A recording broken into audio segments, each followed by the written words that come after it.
তো বন্ধুরা সকাল সকাল চলে গেছিলাম পড়াতে, আর পড়িয়ে কিন্তু এখন বাড়িতে ফিরছি। আর বাড়িতে ফিরেই কিন্তু সেই লেভেলে একটা খিদে পেয়ে গেছে আমার।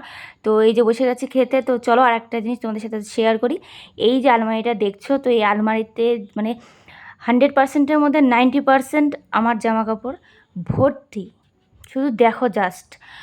তবুও ধরো কোথাও যখন বেরোবো আমি, তখন আমার মনে হয় আমি ভীষণই গরিব, আমার কোনো জামা কাপড় নেই। মানে তখনই মনে হয় যখন কোথাও বেরোই আমি, অথচ প্রচুর জামা কাপড়। তো যাই হোক, ফাইনালি আমি এটা পরে নিয়েছি। আর একটা জিনিস যেটা তোমাদের সাথে আমি শেয়ার করব, সেটা হচ্ছে এই যে দেখো পেছনে যে বাস্কেটটা দেখছো, মানে সাধারণত এটা বাচ্চাদের জামা কাপড় ক্যারি করার জন্য এটা ব্যবহার করা হয়, কিন্তু আমার জামা কাপড় এমনভাবে ছেটানো থাকে, তো মা এটার জন্য আমার জন্য কিনেছে আর কি, বলেছে এটাতেই রেখে দিবি। তো যাই হোক, ফাইনালি রেডি হয়ে যে আমি আর মা এখন বেরিয়ে পড়ছি। আর রাস্তাতে দাঁড়িয়ে আছি, দেখি বাস কখন আসে আমাদেরকে নিতে।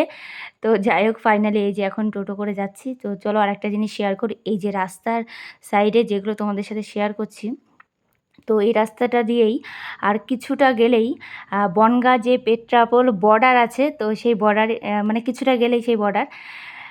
তো চলো, তোমরা তো অনেকেই নাম শুনেছো, অবশ্যই শুনেছো নাম। তো এই হচ্ছে সেই রাস্তা, তো সেই রাস্তাতেই যাচ্ছি এখন। নিমন্ত্রণ আছে, নিমন্ত্রণ বাড়িতে যাচ্ছি। তো চলো, নিমন্ত্রণ বাড়িতে এই যে পৌঁছে গেছি, তো খাওয়া দাওয়া করতে বসে গেছি, খাওয়া দাওয়া করে চলে এলাম বাড়িতে।